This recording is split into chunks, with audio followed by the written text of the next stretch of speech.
近日，据媒体报道，在美伊对峙的激烈时刻，美军突然亮出了一款武器，这款武器比核武器还要危险，它就是美军的 GBU-43炸弹。这款炸弹因为威力巨大，因此号称炸弹之母，一旦爆炸将导致3公里内瞬间被大火吞没，并且人员全灭。看来伊朗这次遇见硬茬了。对此，有伊朗专家表示，必须警惕美国这一禁用武器。据了解，炸弹之母是在2003年正式完成研制并服役的，装备有全球定位导引系统，属于一款自由落体炸弹，但由于一些因素的限制，该炸弹只生产了17枚，目前由美空军全权配用。据了解，这款炸弹重量大约有9700公斤，一旦爆炸，它能够产生近11吨黄色炸药的威力，其破坏力是相当惊人的。炸弹之母一般是用来破坏地下碉堡之类坚硬建筑的，所以非常适合在中东地区进行使用。另外，该武器还能够在很大程度上降低附近的氧气浓度，也就是说，就算是此区域人员没有被杀伤，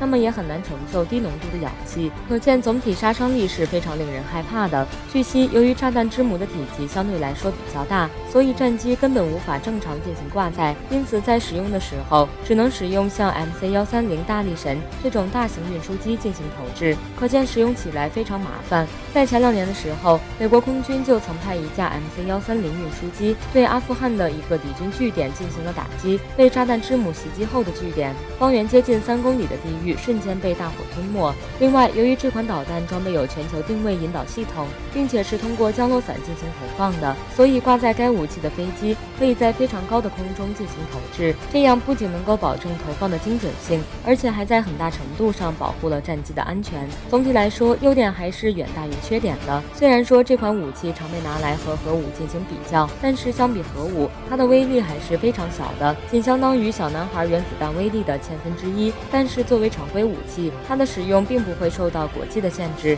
由于此类武器对保护国家安全能够起到至关重要的作用，所以除了美国之外，还有许多国家在进行着研制和生产，并且还取得了非常大的成就。其中最值得一提的就是俄罗斯，他们的燃料空气炸弹甚至还被称为炸弹之父。随着科技的不断进步，相信在不久的将来，世界上还会问世更多的先进武器。